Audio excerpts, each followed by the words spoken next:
Welcome to Evil Live, the live media commentary show that answers the question, do outcast angels have to wear their halos? Subscribe if you're new to the channel, because today we are continuing our In Nomine Feast of Blades actual play with this session 0.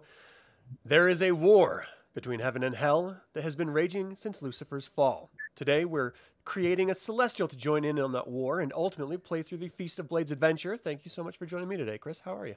Appreciate the invite, man. This is you got some awesome people on this channel, so I'm excited to play with them. We got some good people joining in on us, and we are going to be creating you a celestial. So this is an angel or a demon. What are you thinking about for your character? So I like the idea of an angel that's become like an outcast because he chose to go against the symphony, or at least go against the rules, and fell in love with this demon woman who's in my mind has been punished way worse because of this, for the same reason that they fell in love. And ever since then, he's still like doing, good work, but he's, pretty, he's basically could go either way. He's pretty upset at what happened to him and that the rules are so strict with a lot of things. So he's kind of like an outcast in a way. Okay. So there is a mechanic called outcast, which is basically just an angel who has gotten so much dissonance, it's manifested into a third level discord. And that's something that's monstrous to angels. I mean, it's just a horrible thing that should never happen. You have to actively sort of go against your very nature in order to generate that much dissonance, to make that much discord. So you're definitely cut off from your superior as an outcast. You can't use their attunements or rites. You can't summon them, of course, and you're kind of ostracized. Like, no other angels are going to want to be near you or around you or even arguably communicate with you in most cases. The fact that you had fallen in love with a demon, and then you're still trying to maintain your angelic nature, and yet you're like a stumble away from falling yourself, which is even more scary and dangerous when it comes to the nature of celestials and angels. Demons are going to really want to hunt you down and find you, if not just to outright kill you, or to then try to drag you over to their side. Angels are going to just sort of hands up, not want anything to do with you. Is that the kind of character you want to create? Let's do it.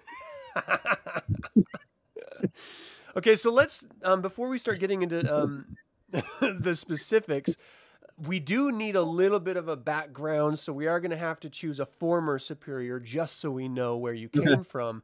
But have you been thinking about a choir? What kind of angelic choir do you want to come from? So I like the idea that he was put on Earth to do like healing. Like, is there something along those lines? Healing. Well, it's a little more vague than that as far as like the bands go. So you have your seraphim, the most holy, cherubim, which are guardians, which might be construed as a sort of a healing or protecting. Well, definitely protecting. You have the Ophanim, the wheels. You have Elohim, the powers. Malachim are the virtues. Kyriotates are the dominators. They actually take over other people's bodies, but not in like a demonic way. In a friendly, angelic way. You have the Mercurians, which are friends of man, which could also be construed as healers. And then you have the Grigori, which are the watchers, which you don't really start play as them. They're sort of outcasts even more than even you are considered to be. So I would just, my personal thoughts here would consider the Guardians or the Friends of Man would be your best bets. I like the Guardians because I kind of pictured this character almost at this point like a vigilante, right? Where he's got like a lot of anger issues. So I like the idea that maybe he came from a Guardian background and now he's taking it to the other extreme where he's enacting his own justice, like almost like a Dark Knight, Batman kind of figure. Right. So stout-hearted and strong-willed, the cherubim are the most generally reliable and fanatically loyal of heaven's choirs. Whoops. Not all of them, apparently. If a seraphim are celestial nobility, then the cherubim are the knights in shining armor, guardians of things held dear, which would hurt even more that you sort of turned away consciously. So let's start here with cherubim. I love it. That's really cool. All right, so you are going to be an angel, so let me save this as your character sheet. Give me 1 second. Even though you are fallen, you are still an angel. Or not fallen, but outcast. And that is an important distinction because one is a step to the other, but you don't necessarily have to go there. You can actually clear up your name. It's just hard. And you would have to want to, of course. Yeah. So let's see, actual play, Feast of Blades. We'll put it right there. All right, so we got your character sheet, which is a cherubim. So your resonance as a cherubim is you are created from the stoic forces of stability. Their relation to the symphony is one of ultimate devotion. With a touch, they can attune themselves to something or someone as long as it exists in the corporeal plane. Its perceptive protector will have a general feel for its location and condition. So you can attune yourself to someone or something with a touch. So I'm going to put that in your attunements here. Let me switch over to hands. Even though this is your resonance, it is something that you can use as a sort of like a power, basically. Okay. You can attune yourselves to someone or something. Okay. And then let's see, the sort of, if it's destroyed or in immediate mortal danger, you will know instantly. So that's definitely something to know. So whether you attuned yourself to your demon girl before she was like sent off, you would know, you'd constantly be tormented knowing that she's actively being punished when she's actively being punished, stuff like that. So that could even feed into your sort of your psyche a bit. Yeah, that's cool. The sort of single-mindedness is the most basic expression of your nature. Constant and solid, aware and vigilant. The simplicity of thought is entirely alien to the Kyriotates, whose nature for multiplicity the cherub finds most confusing. So cherubim and Kyriotates both represent animal archetypes in heaven's society and are notorious for getting on each other's nerves. Okay. All right. So you are very singularly focused on one thing if you attune it to it. Your dissonance is a betrayal of devotion, which is the most serious sin and generates dissonance. So betrayal of devotion. Okay. So I'm just going to throw this down here again so you can know what your dissonance is going to be. So as long as you're attuned to something, you're its caretaker, its guardian angel, and it won't do anything that would bring it harm. Only physical contact of force of will can remove the divine attention of a cherub. Failed attempts to erase the attunement are also painful. All right, so because of these dangers, you're selective in applying your resonance. So you need to, be discriminating if you're going to be connecting with something. And you'll only be able to be connected to one thing at a time. Okay. Let's see. Even aside from applied resonance, a cherub must never betray his superior, his friends, or his ideals, or himself. Doing so would be to sink below the capacity for nobility. The first step down a short road of selfish malevolence, which is what you did. Yeah, I was going to say, maybe he won't do it a second time.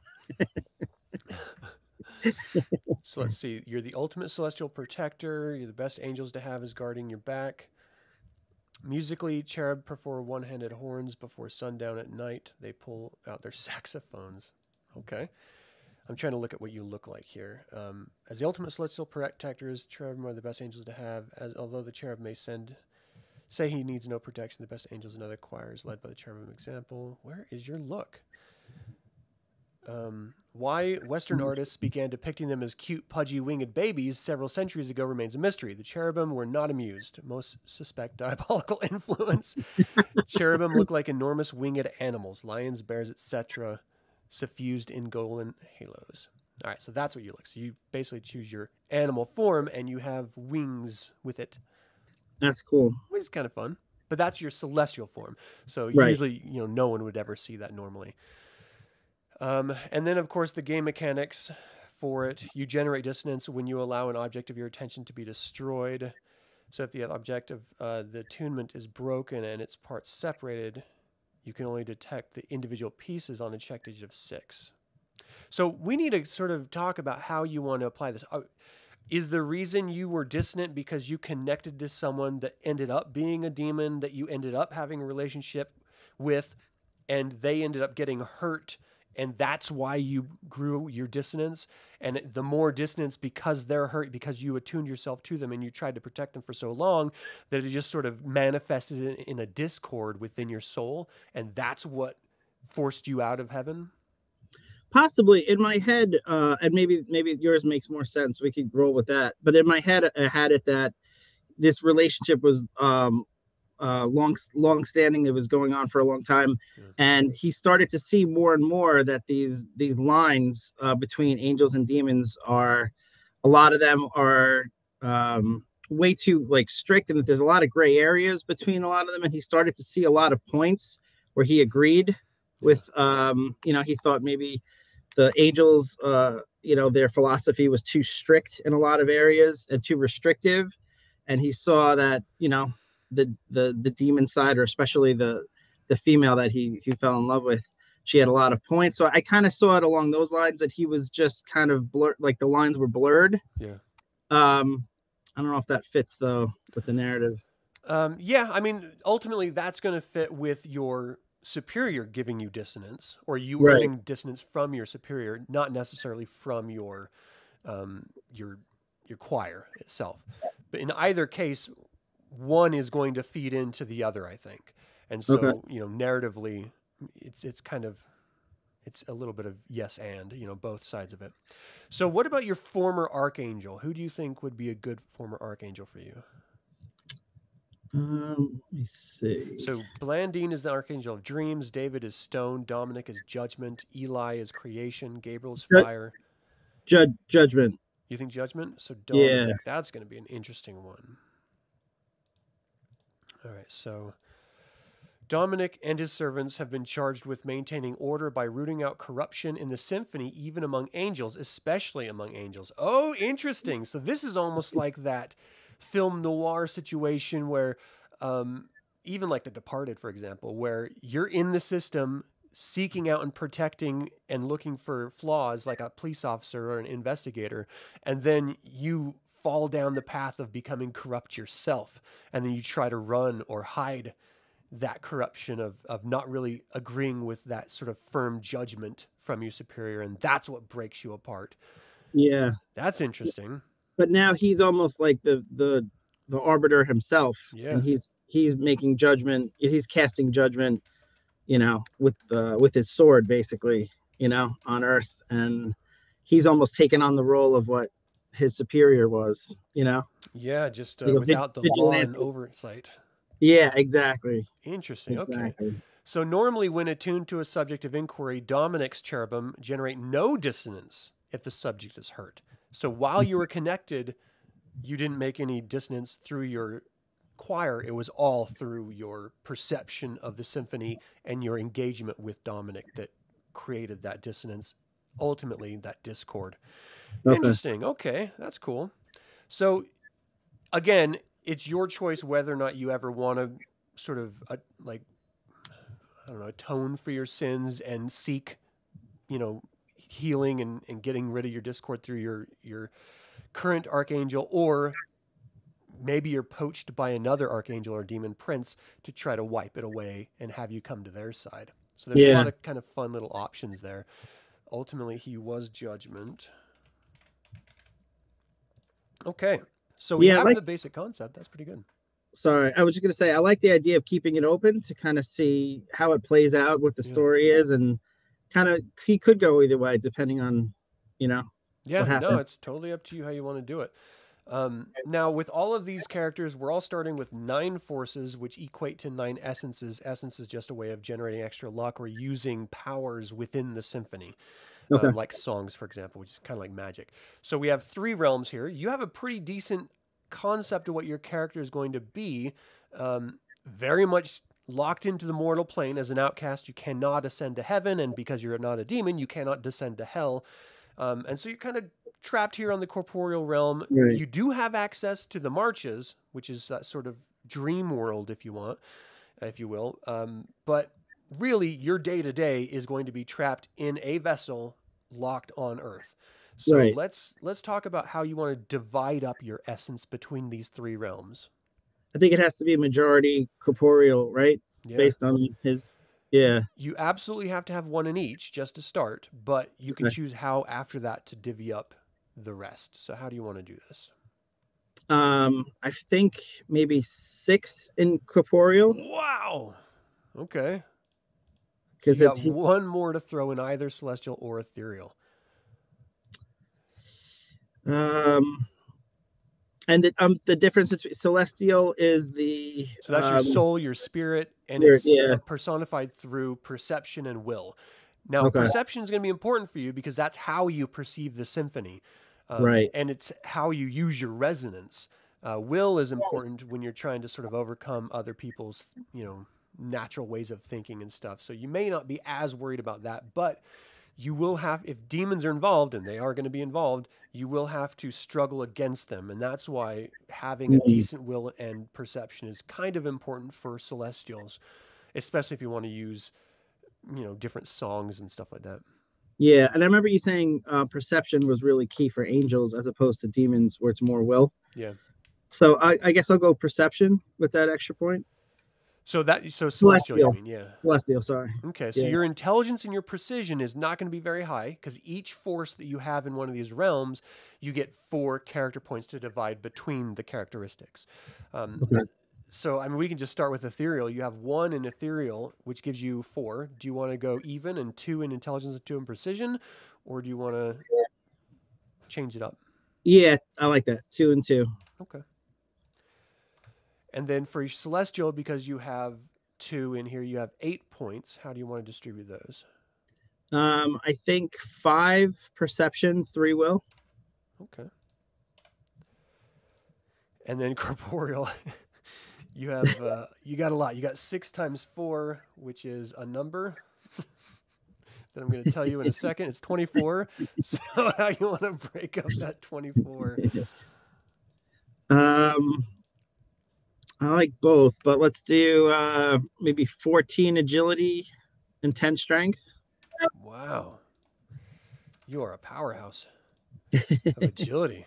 I mean, agility is, it's clearly going to be your more dexterous attributes and applications and stuff, um, centered around your physicality in relation to others trying to, hit you or whatever. Yeah, so I pictured his vessel as being like a 17-year-old out, like a boy, like a out or man, 17-year-old teenager, like a drifter Okay. who's, carries like a guitar case which, secretly hides like a sword, Mhm. and he's like goes from, he's like on the subways and cities, and he's like the underground, he's like helping out, the downtrodden of society Yeah, under sort of the radar.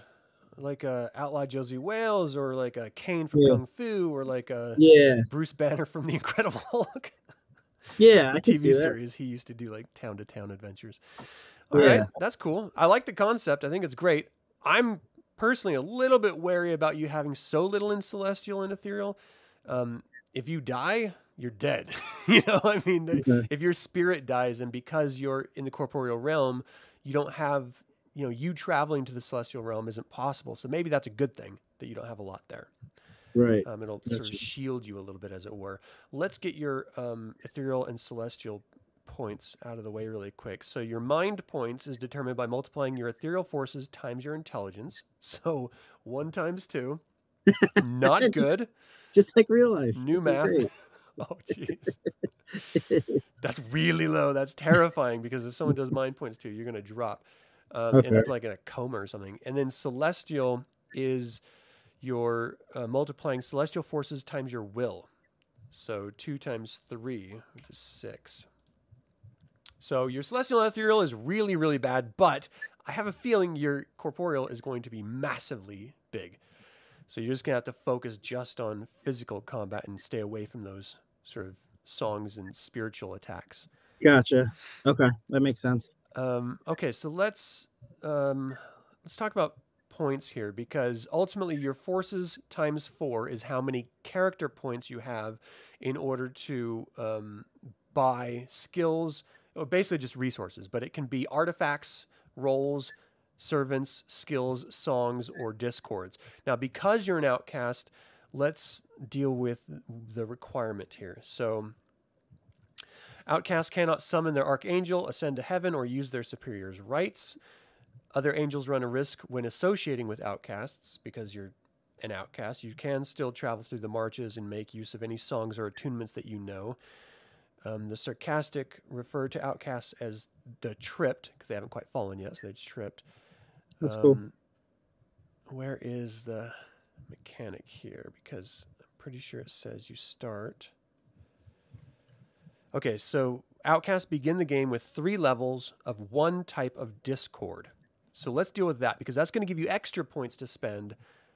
But it is, of course, a discord, so it's going to hurt you in game terms. So Gotcha. Have you looked at any of these? Have you thought about what kind of a discord you want to adopt? I did not look at the Discord. The skills, I have an idea. Okay. So the discords are broken up between, once again, the 3 different realms. So you have your corporeal discords like damaged senses or being crippled or obese, discovered, pallid, stigmata, twitchy, ugly, vestigial, which means you have like a vestigial appendage, vulnerable, ethereal discords, or your emotional ones, angry, you have an aura, Yeah, berserk, I like that. bound, cowardly, fear, I like anger. paranoia, anger, okay.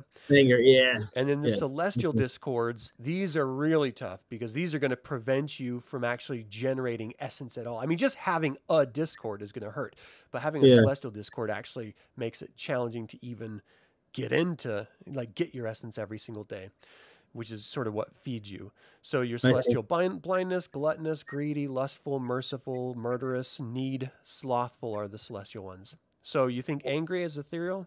Yeah. You wouldn't like me when I'm angry.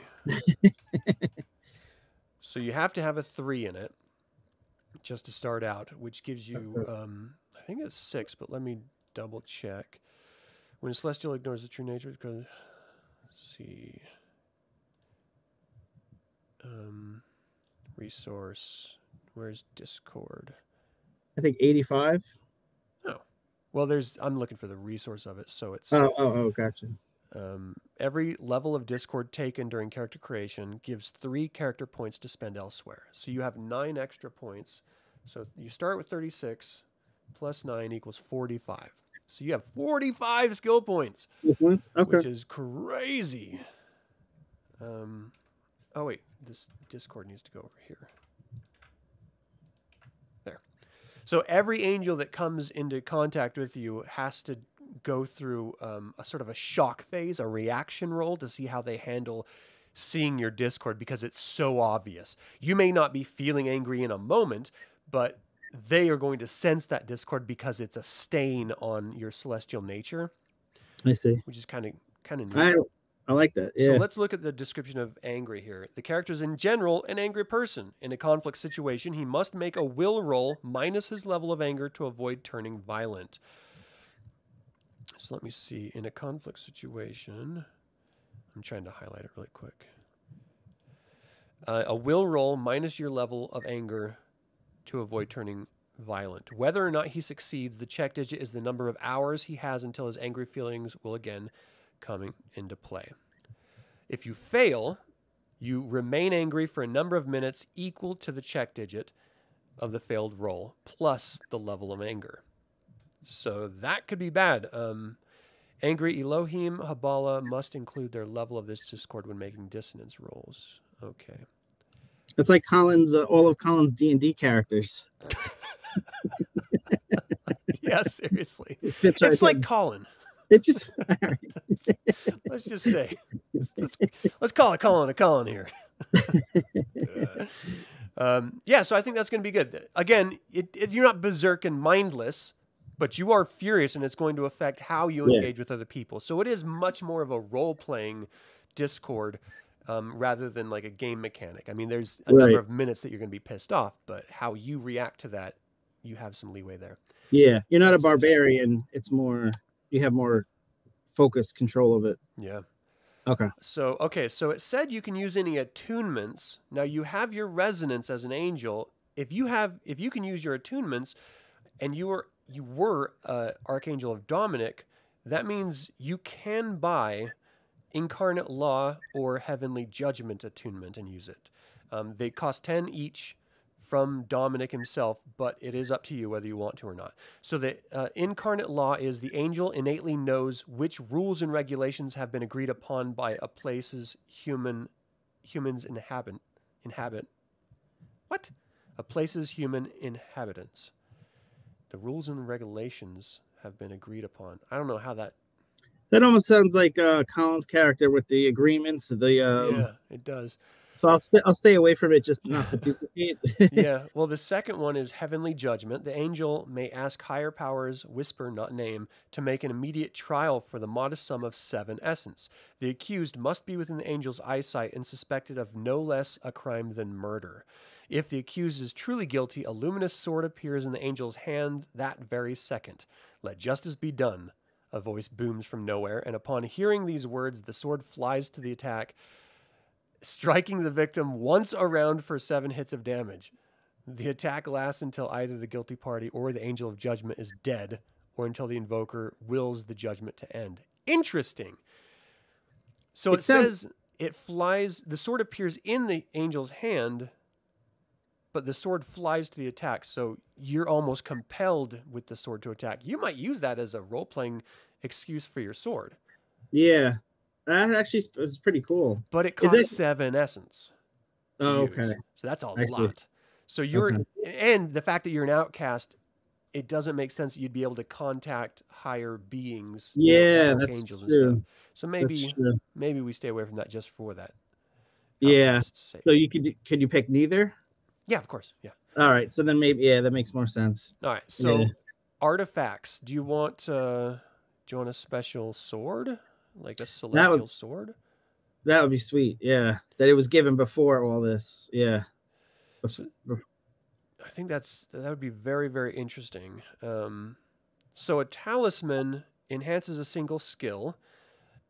An artifact allow the user to perform songs. Let's see. There are like blessed weapons though, and which are kind of like talismans basically. Possibly the commonest of all talismans are weapons with the appropriate skill from brass knuckles, including fighting to guns, enhancing ranged weapons, etc. So it may only be used by a servant of a specific superior. That's an artifact limitation. So maybe we couldn't use that. Oh, okay. Just because you're an outcast and you don't have a servitor. An active Gotcha. one. Okay. So that's okay.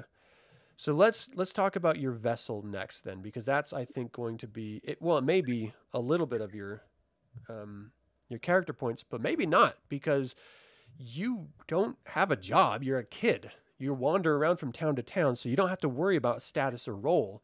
You just have to worry about the vessel itself and your charisma, if you even want that. Yeah, I like the idea that he's like 17 is like the perfect age where like he's just old enough where like if people see him wandering around, they're not going to like call like social services. Like he's got the freedom, and you have the ability at that point. You're strong enough and fast enough to do most, actions. But you're kind of under the radar. It's like the perfect like in between as far as like society will ignore you. Yeah. But you're able to do most anything else. So vessels are resources costing 3 points per level, plus any charisma that you might want. There's up to 6 levels. What are you thinking about on your vessel? As far as charisma? No, just what level of vessel do you want? I think it's got to be high because he's really focused on the corporeal realm, right? Right. Yeah. What do you recommend? I mean, you have a lot of points. They cost 3 each. I would probably go like 4 or 5, maybe even 6 if you want to go crazy. Yeah, let's go 6. Okay. I like it. And this is a male? Male, yep. 17-year-old. So 6 times 3 is 24, right? 18. Math! I'm new to it. Right. Minus 18. All right, you have 27 points left. Now, because we have that, let's quickly go to combat, because your physical damage is measured in body hits. Your body number is determined by adding your vessel level to your corporeal forces, which is 6 plus 6, which equals 12, and multiplying the result by your strength. So you have 120 body hits because 12 times 10 is 120, right? Yeah, but like you said, I mean, he has to be, because if he gets killed, you know, unlike the other characters, it's not going to be so easy to come back. I'm going to have to reduce the font size so you can see the whole 3 numbers, but they are there. Okay. Wow, 120. No one has anywhere close to that. So you can take a hit and just keep going. Very, very interesting. You're going to be arguably like the tank of this group. Yeah. All right, cool. When it comes down to it. So let's talk about charisma. Did you want to explore that at all? Yeah, I don't feel like he needs to be it's like super high like some of the other characters I know had gone with really high charisma, because he's kind of, you know, an outcast in the shadows. It's a total optional role anyway. Yeah, I don't want him to be deformed either. What's like the perfect average where like you're not like noticeable either way? I mean, not having it would be the normal. Having charisma is only a benefit. There's no negative to not having it. Okay. So it just improves your reaction rolls having charisma, but there's no 0 negative to not having it. Okay, so maybe just one step above 0. I mean, if you want one level in it, then yeah. One level, yeah. Okay. One level. All right, so charisma. Let's see, I think it's just 1 per level. Oh, it costs. So you may take up to 3 levels of charisma, costing 2 character points each. I'll do it. All right, so -2. And then I'm just going to make a note here. Each level of charisma gives you +1 on reaction rolls. Okay. So just adding that for you. And of course, you can do your own notations and change it up however you like once I send this over to you after we're done here. Okay. So I'm just going to highlight that really quick. Okay, so we've got the charisma. You got your vessel. Now let's talk about skills that are going to be relevant for your character. So you said you thought about some. What do you think? I did. I hope I have enough for all these, because there's so many cool ones. Well, you only need 1 in each of them to be proficient. So yeah, I think I have to devote some to sword, which I believe is under large weapon. I think you're right. Let's see, large weapon. Yeah. Okay. So that's going to be strength. So large weapon, sword. And what level do you want? You said you can go up to 6, right? Yeah. I think we'll go 5 on that. Whoa. Okay. Because that's going to be his primary source of attack. So you have 20 points left. Okay. I need summon dodge. I know you've mentioned that's really important. Oh yeah. So that's going to be agility, which is great for you because you have a huge agility. Yeah. So we'll go 3 in dodge. Okay. You have 17 left. 17 left. I want to make sure I have enough. Did you want to get any songs? Yes, I did. So maybe we'll put a pin in skills and just look at songs really quick, because songs, while it's same 1-to-1 level, different versions of the song, depending on its corporeal, ethereal, or celestial form, do different things. So are you thinking offensive, defensive? There were 2 songs that looked really cool. Well, actually, there was 3. Shoot. Well, there was healing, which I thought was important because I think that was what his intended role is and what he still tries to do. Right. So the corporeal song of healing for physical damage. And how many levels did you want in that? How many does each cost as far as points? It should be 1-to-1, up to 1 6 to. Oh, you said that. I'm sorry. I'll go. I gotta do 3, I think. Oof, okay. So you have 14 left. So just to be clear, this corporeal balm of regeneration, the performer taps into the symphony to heal hits of damage equal to the song's level, times the check digit to himself or anyone else he can physically touch. Okay. So that's pretty. It'll cost 1 essence every time you use it, but that's a lot to heal based on 1 essence. Okay. What else? Any other songs you want to look at? There was the motion one looked really cool. That's almost like a Neo from the Matrix kind of thing. Oh yeah. So the corporeal song of motion not only grants freedom from gravity, it lets the performer propel himself at great speed in any direction he wishes, but not through solid matter on the physical plane. So for a number of minutes equal to the check digit of a successful roll, the performer can fly through the air at his normal running speed, plus a number of yards equal to his skill with the song, times the amount of essence he puts into it. Wow! Wouldn't that be cool? Like That is like Neo. this kid pulls out from his guitar case a sword and just floats up. Whoosh.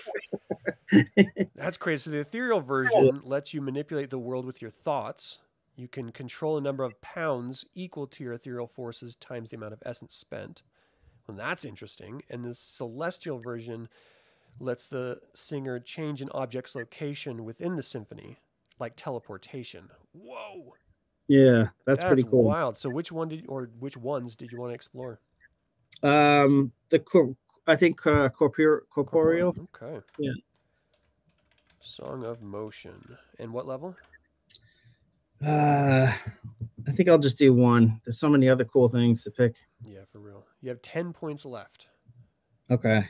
So what do you want to go back to skills? Or do you want to explore songs? I think skills. Okay. Yeah, thanks. So what do you got? So we do acrobatics yet? No, we just did dodge, right? Yeah, acrobatics. Yeah. Okay, so what level in acrobatics do you want? Let's do 3. Whoa. Okay. I think that's important. You got 7 skill points or 7 points left. 7 points left. Do we need one for medicine if he's got the song healing? Probably. The difference being a song uses essence and can be felt in the symphony by other celestials. Yeah. Medicine does not. So I think I have to do medicine for the character. Okay, so with the skill, you can diagnose sickness and injuries, and the check digit of a successful medicine roll has no specific meaning except when it's 6. A patient may only benefit from one successful. Let's see.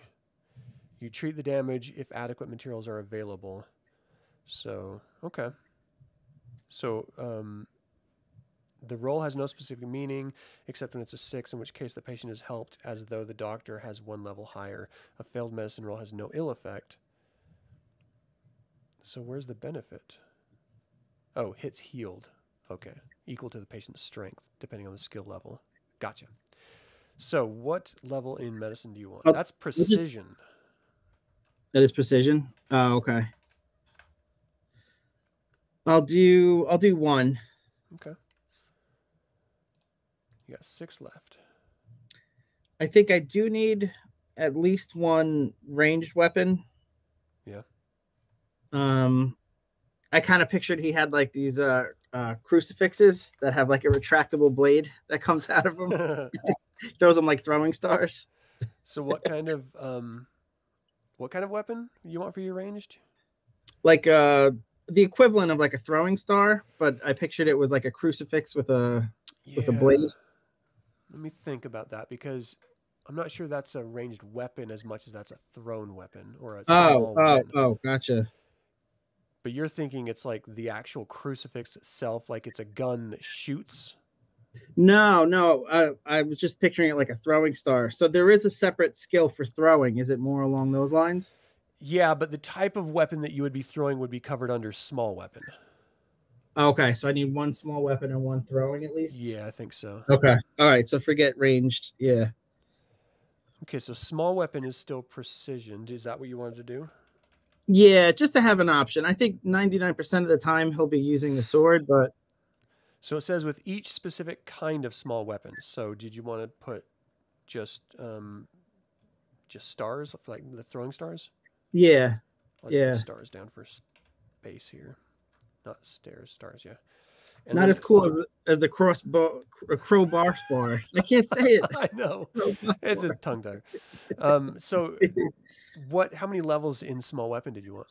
Just 1, just to be proficient enough as a backup plan. Yeah. And then throwing, did you want? Yeah. Okay, so it's between agility or precision. Yours is agility that's higher, so And how many levels?